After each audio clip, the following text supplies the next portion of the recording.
We are here trying to make some sense on what is going on the west side of Chicago over at the Madhouse on Madison with the Chicago Bulls after a dumbfounding, confusing, frustrating NBA draft for most Bulls fans. And while the White Sox are trying to make things right in their division, in their season, while the Cubs are across the pond taking on the hated St. Louis Cardinals, the Blackhawks are a week away from a generational pick. The Chicago Bears are so close to training camp. We got to deal with this misery here on the Sports Cubicle with the marvelous one, Dan Marver, Devin Tingle, Paul Chivari throughout the entire show. I'm Mike Mercado. And Marver, you and I were talking about this before we hit the mics, but Chris Paul now going to Golden State, Jordan Poole going to Washington. You're seeing a lot of movement around the NBA. You saw that Boston made a move with one of their key players because they felt they weren't in the right position after going at it year after year after year and for all intents and purposes failing at the ultimate goal. And yet here in Chicago, we are trying to make sense on what happened Thursday night in the NBA draft and what Arturas Karnisovas and the rest of this front office had to say. So, Marver, I'm just going to give you the floor for a minute or two about your thoughts Thursday night, how the NBA draft went, and then the moment you realized that the Chicago Bulls' biggest move was getting into the second round of the NBA draft. How did you feel about this year's draft? And where are you after that final pick was made on this Chicago Bulls front office? I believe we've completed the puzzle. We filled the needs completely with Julian Phillips from Tennessee, and of course the big deal, of course, was UConn center Adama Sanogo. I mean, those two were the key pieces, obviously, that management thought was going to fill the bill. And we didn't need to get Scoot Henderson or any of the other top draft picks for one of our big three, which were, and two of the three are going to be gone through free agency anyway, probably. So I don't see the logic in this. Maybe there'll still be some deals, but this is what the Bulls picked up. They picked up, a project who only played 1 year at Tennessee, and I actually saw the center Sanogo. He's serviceable as a backup, but we don't really have any improvement from the draft this year because we didn't have a first round or a second round pick, thanks to the Vukovic deal #1, and of course Lonzo Ball, the tampering deal #2. So that's where we stand, and I think we're standing pat. It looks like for the time being, and it looked pretty good at the beginning of 22, 23, 21, 22, but not since then. Yeah, I mean, and that's the thing, Barbara. You and I have talked about this so many different times where it's not just fandom, right? It's not just meatball sports takes. We saw that at its best, this team was a good team. They were fine when everything was perfect. DeMar was playing out of his mind. Zach LaVine was okay being the quote unquote Robin to a Batman. Lonzo Ball was healthy. What happened when that second half, post All-Star break happened? That team bottomed out and they got bounced in the first round. And then the next season, all the injuries started happening, and you barely make the play in. And now you fooled yourself. And I truly believe this. I don't think this is just a Jerry Reinsdorf thing. I hope it's not Michael Reinsdorf, but I'm going to lump him in anyway. And I think it's the same thing for AK and Eversley. I think they fooled themselves into thinking they have something here. I think they fooled themselves thinking they had the Miami Heat on the ropes, and they are the reason that Miami Heat won that game, that they made the mistakes that allowed Miami to win that game and make a playoff run. Sorry to let everybody and burst your bubble. The Bulls were not going to make that same run that the Miami Heat did. They just weren't going to, they weren't going to get past the Milwaukee Bucks again. They were not going to, this Chicago Bulls team has a lot of nice NBA players. Some would say great NBA players, but together, this team does not work. And once again, we're in a regime where they refuse to make any type of adjustments, any type of creativity. Now, I do think in their heart of hearts, they believe that their answer to the Denver Nuggets was the Vucevic trade, was the Lonzo Ball signing, was having DeMar, having Zach. You can see what blueprint they wanted to use. The problem is, how many times does Vooch get lost in this offense? How many times does Vooch not have the ball to create any type of offense? The difference between the Chicago Bulls and whatever AK was part of building the NBA champion Denver Nuggets is completely different what he has here in Chicago. And as long as you don't have that unicorn as a jumping point, You can't compare that. Look, Vucevic is a nice player. I think any team would love to have Nikola Vucevic as their 2 or 3. More as a 3 if you're trying to win a championship. But nobody's also going to kid themselves and say, yeah, he's on the same level as Joker. I mean, at that point, we're talking about the Giannis's of the world, the Kevin Durant's of the world. We're talking about some of the best players in this world. And as we're live recording this, Ian Happ has hit his second home run in the London game. He loves going against Adam Wainwright. Look at him. There's one thing to be happy about is Luis Robert for the White Sox and some of these Chicago Cubs hitters in this London series. But that energy, let me ask you this. Ian Happ hitting that home run, win or lose this game, Ian Happ hitting that home run for the Cubs. Who is the home run hitter for the Chicago Bulls? It's something we've talked about the Cubs. We'll talk about it next week. They need more bop in their lineup. This Bulls team doesn't have what the Nuggets had, what the Miami Heat had with Max Strus and Caleb Martin and Duncan Robinson and when Tyler Hero's healthy. Guys who can make a big three-pointer when needed. They don't have size. They don't have defense. Marver, this Bulls team is the definition of insanity. Doing things over and over again the same way and thinking it's going to be a different result. And that's where they're at right now. Thank you, Einstein. Oh, by the way, I think Ian Happ is the leading home run hitter of all time in the European continent. We did it, guys. Cup fans, we did it. We're gone international. But the name Mo Bamba has come up, which is funny because he was traded from Orlando for Patrick Beverly, and then Beverly got waived by Orlando. So Mo Bamba is a name. He's interested in coming here. So that would be another big. But I need somebody that can shoot 3-pointers. And there's been some evidence that some of the people in the roster can, but we really haven't seen enough of it. I mean, the last number 1 picks, what we were just talking about, none of them have really, panned out as we had hoped. So we still need a 3-point guy, and I think that's the big need right now. And if they're going to keep the big 3, right now Levine is the best 3-point shooter statistically on the team. So I'd like maybe a guard to be able to pick up that slack, and there are free agents out there. When you were lollygagging in Vegas, I named last Sunday the whole list of people they could get. I mean, we were looking at possibly a number of different players. Van Vliet, from a local guy from Rockford, sort of, as a free agent. But we just need somebody like that as a free agent.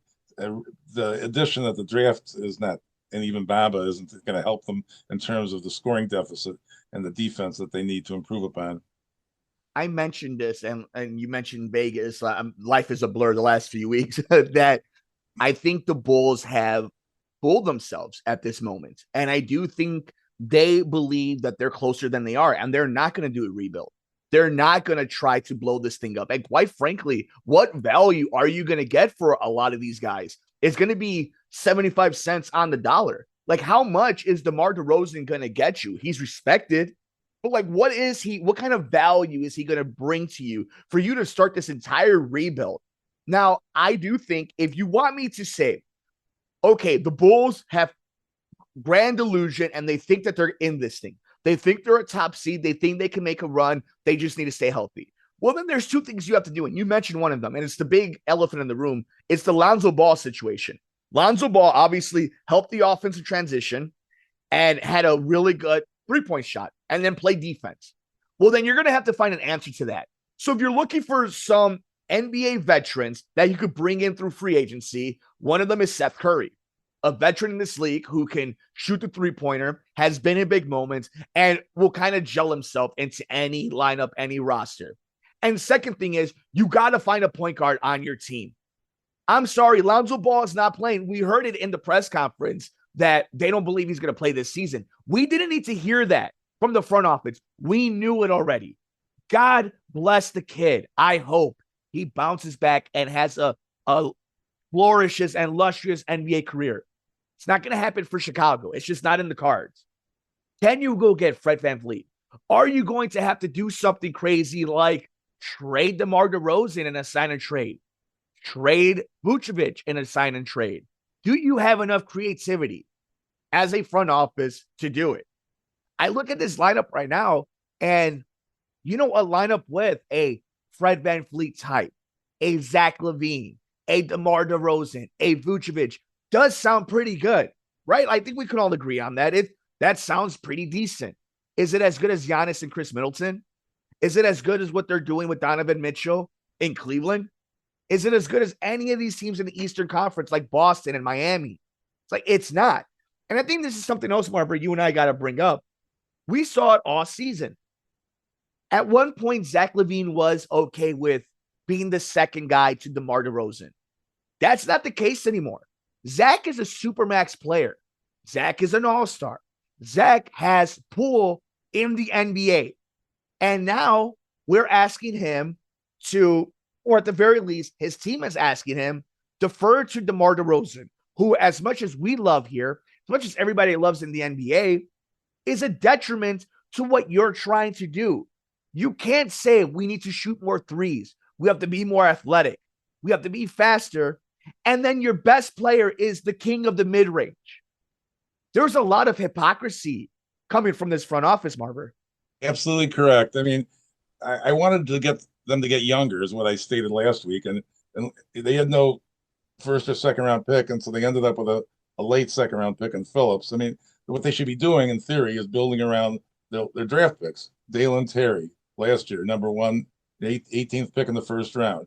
Sumnu was in the second round, the 38th pick. In the previous year, Patrick Williams was the fourth pick overall, and Kobe White in 2019, the seventh pick overall. These should be the people that are now building around. And if they're not going to be able to succeed with White, Williams, Sumno, and Terry, then they're going to have a problem when their current big three are no longer there, which may be sooner than later by their own choice. So the problem is that they don't seem to have the chemistry that's going to work, and none of these people I mentioned that they've drafted has shown any ability to make 3-point shots. And it's just and that would really help, because then you have to respect the shot, and it helps with the offense all around in the interior and the post play and everything. And you can see that with the good teams like Denver, like Miami.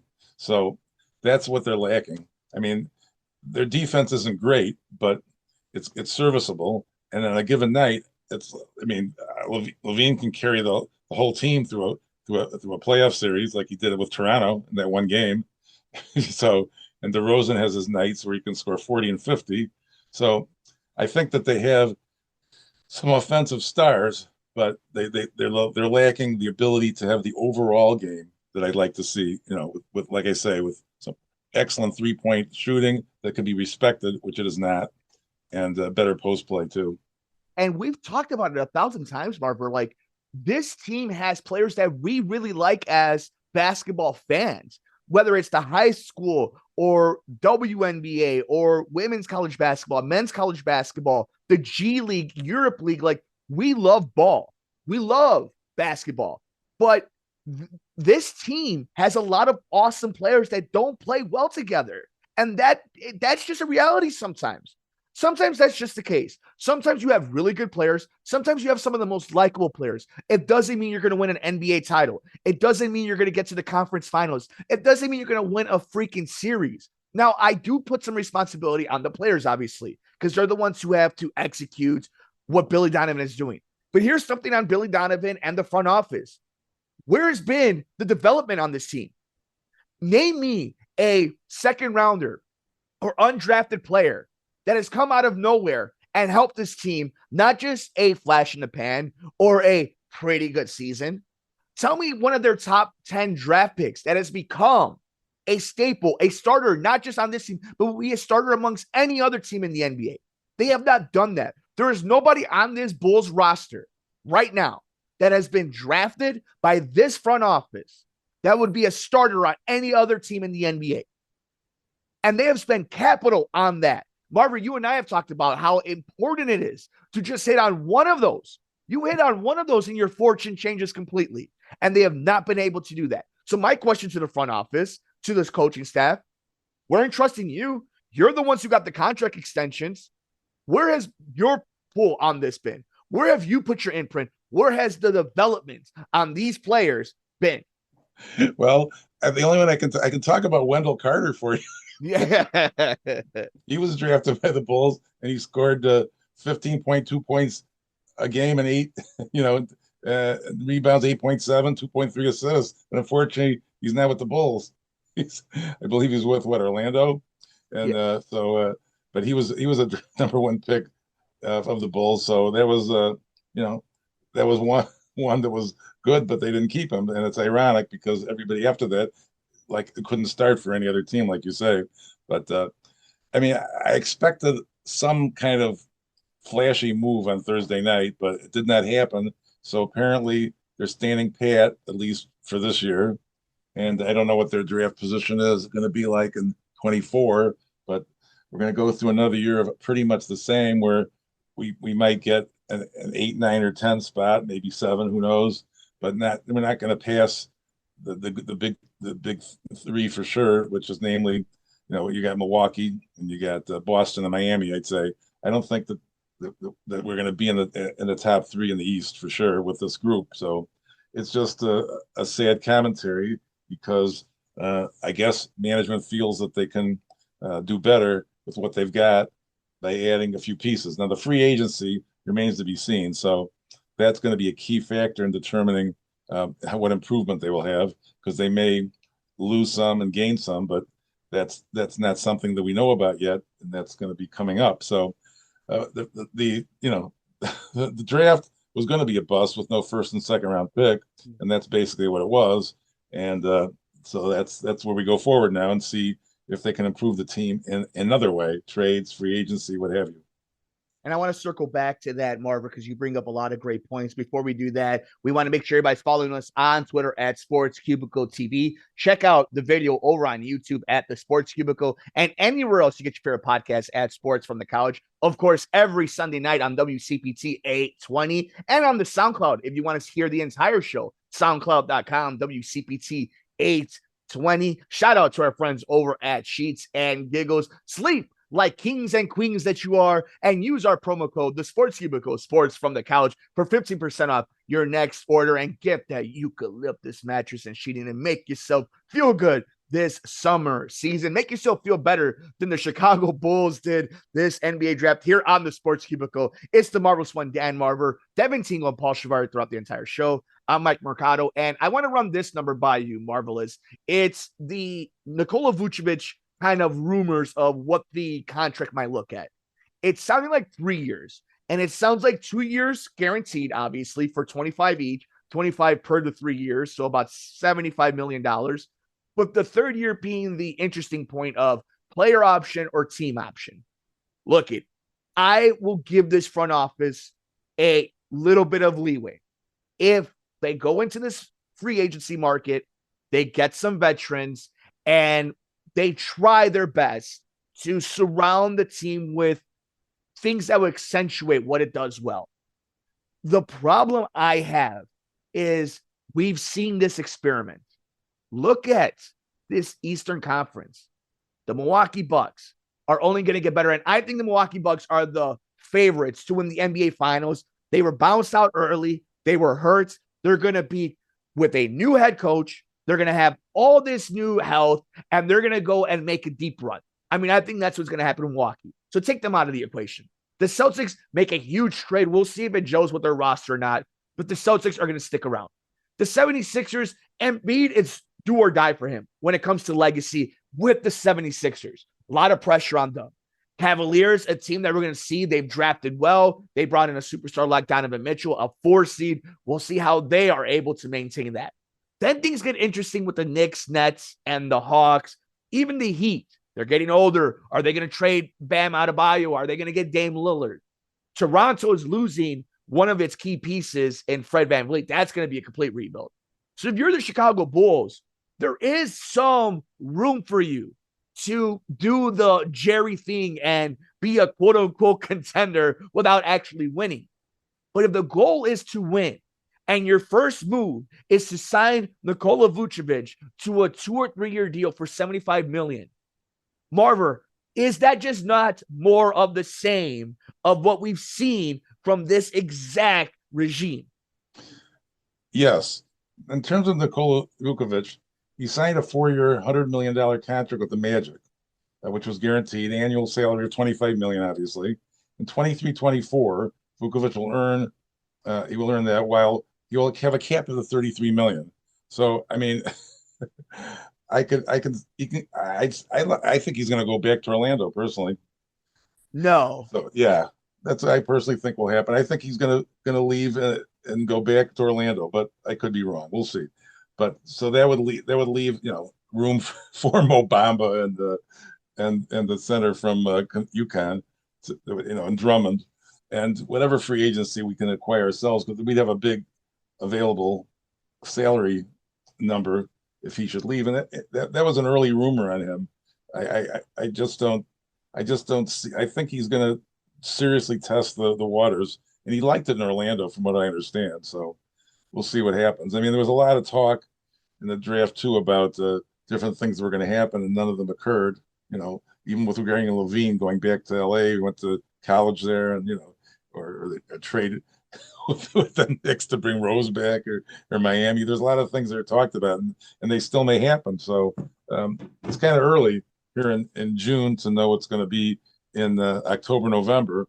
But they need to improve in the areas we keep discussing, and they have sufficient offense, it seems like. And I thought the rumors about Caruso or that he was going to be traded, but that hasn't happened yet either.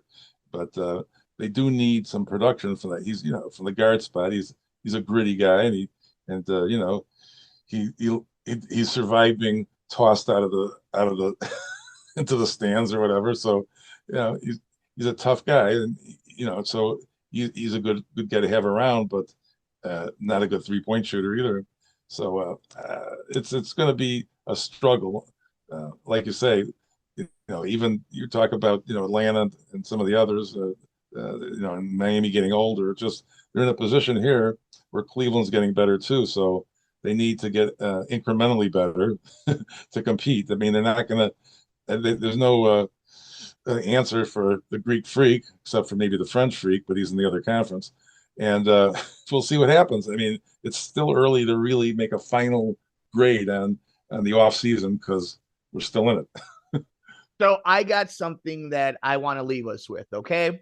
And this, first of all, again, I think it's something that we have continuously been talking about.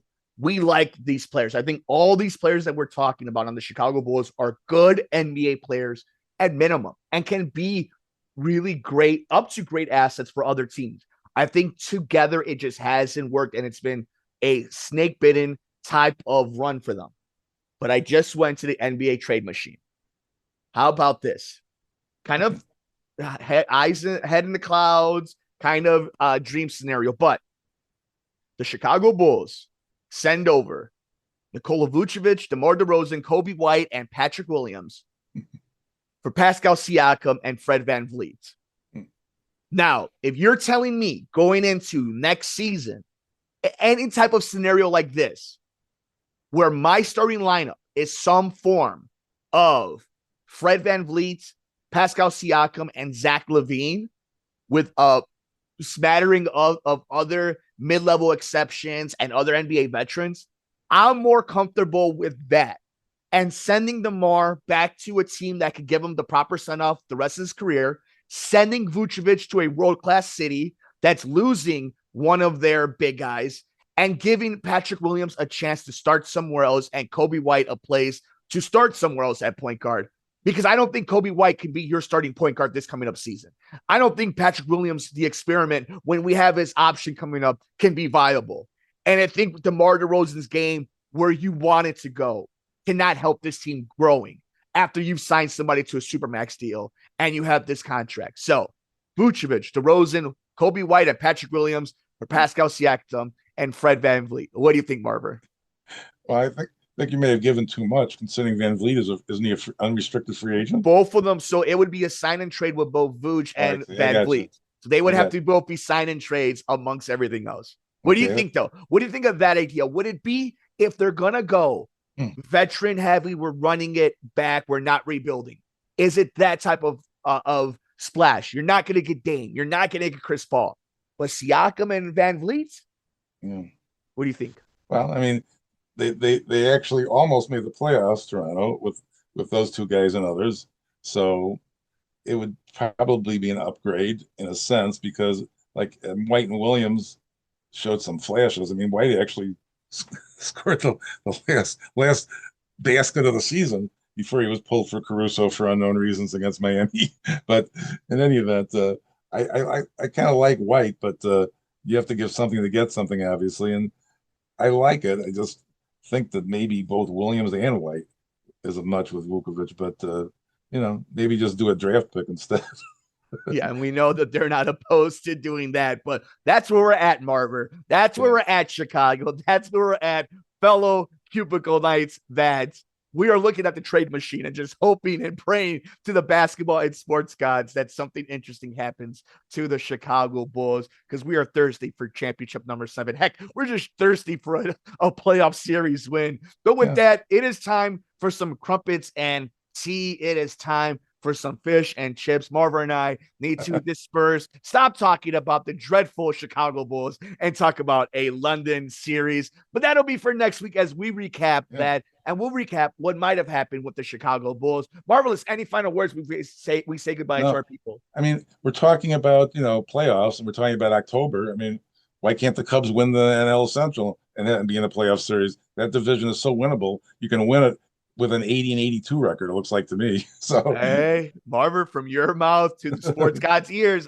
what did we say? I predicted 82 and 80 and a NL Central Division win. And my boy, we're right there. We're right on the cusp of it. But it should be a fun series, and it should be at the very least interesting if you're an NBA fan to see how that plays out. And if you're a baseball sports fan, to see how the Chicago Cubs fare out and maybe come back to the States at 500. Let us know your thoughts. We're on Twitter at Sports Cubicle TV. Shout out to our friends over at Sheets and Giggles. Use the promo code The Sports Cubicle, Sports from the Couch, for 15% off.